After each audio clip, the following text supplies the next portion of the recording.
السلام علیکم ورحمۃ اللہ وبرکاتہ۔ الحمدللہ رب العالمین والعاقبۃ للمتقین والصلاۃ والسلام علی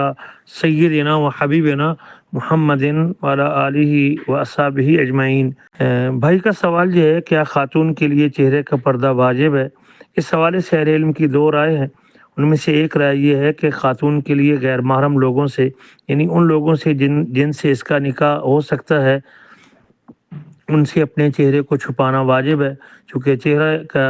اس کا ننگا کرنا یہ فتنہ ہے، اور چہرے کو دیکھنا یہ ایک فتنہ ہے، اور واجب ہے کہ وہ اس فتنے سے اپنے آپ کو بچا کے رکھے۔ اللہ تعالیٰ نبی کی بیویوں کے بارے میں فرماتے ہیں، نبی کریم صلی اللہ علیہ وسلم کی بیویوں کے بارے میں فرماتے ہیں وَإِذَا سَأَلْتُمُوهُنَّ مَتَاعًا فَاسْأَلُوهُنَّ مِن وَرَاءِ حجاب، جب تم ان سے کسی مال متاع کا سوال کرو تو ان سے پردے کے پیچھے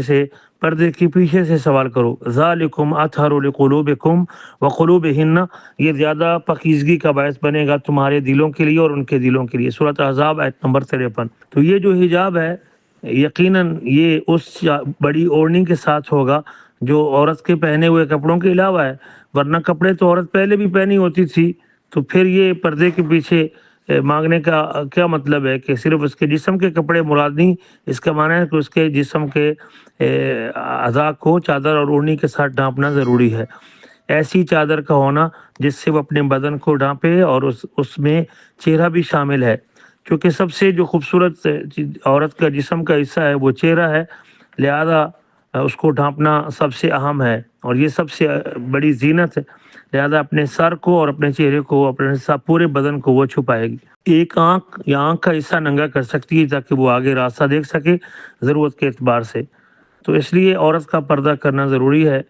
غیر محرم لوگوں سے۔ اللہ قرآن میں کہتے ہیں یا ایھا النبی قل لازواجک وبناتک ونساء المؤمنین، اے نبی تو اپنی بیویوں سے اور اپنی بیٹیوں سے اور مومن عورتوں سے یہ کہہ دیں یدنین علیہن من جلابیبہن، کہ وہ اپنی اوڑھنیاں اوپر لے کے رکھیں، ذالک ادنی ان یعرفن فلا یؤذین، یہ زیادہ قریب ہے کہ وہ پہچانی جائیں اور ان کو اذیت نہ دی جائے۔ تو یقیناً یہ جلباب اور یہ جو چادر ہے، یہ وہ چادر وہ کپڑا ہے جو عورت اپنے سر پر ڈالتی ہے اور اپنے بدن پر ڈالتی ہے، اور اس سے مراد یہ نہیں کہ عورتیں اس سے پہلے جسم ان کا ننگا رہتا تھا اور کپڑے پہن لیے انہوں نے اس آیت کے بعد، کپڑے تو وہ پہلے ہی پہنتی تھی، تو پھر کون سی اوڑھنی لینے کا حکم ہے؟ اگر اس سے مراد چہرہ کا پردہ نہیں ہے تو چہرہ ہی تو ننگا تھا اس سے پہلے، ان آیات کے بعد چہرے کو تو چھپانے، ورنہ باقی عورت تو پہلے ہی ڈھانپی ہوئی تھی، اس کے بازو بھی، بدن بھی، جسم بھی، اور باقی جسم تو وہ پہلے کپڑے پہن کے رکھتی تھی،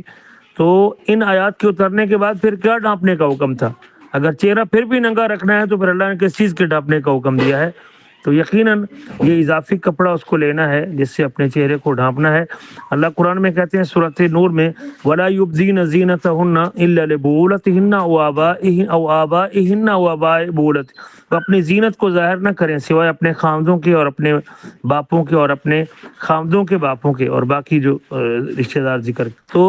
ان کے سامنے وہ اپنے چہرے کو ننگا کر سکتی ہے، اور باقی لوگوں کے ساتھ اپنے چہرے کو ننگا نہیں کر سکتی۔ جب وہ زینت کو چھپائے گی اور وہ چہرہ ہے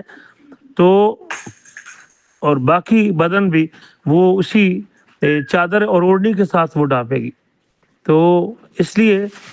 جب یہ آیتیں اتری تھی تو عورتوں کا باقی جسم تو پہلے ڈھپا ہوا تھا، تو اس سے مراد چہرے کا ڈھانپنا ہے، لہذا اہل علم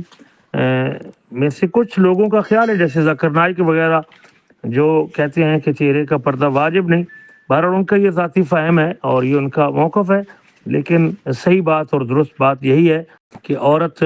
اپنے چہرے کو چھپائے گی غیر محرم مردوں کے سامنے، اور بہت سارے دلائل بھی ہیں اس کے اوپر دلالت کرتے ہیں۔ اللہ تعالیٰ نے خاتون کو احرام کے اندر نقاب کرنے سے روکا ہے، اس کا معنی ہے کہ خاتون اس معاشرے میں نقاب کرتی تھی اور دستانے بھی پہنتی تھی۔ محرمہ عورت کو نقاب اور دستانے پہننے سے روکنے کا مطلب ہے کہ عام معمول تھا عورتوں کے پردہ کرنے کا بھی، چہرہ چھپانے کا بھی، نقاب باندھنے کا بھی، اور اپنے ہاتھوں پہ دستانے پہننے کا بھی۔ تو یہ اختصار کے ساتھ یہ گزارش ہے، تو چہرے کا پردہ ضروری ہے، عورت کا چہرہ ننگا رکھنا یہ درست نہیں ہے۔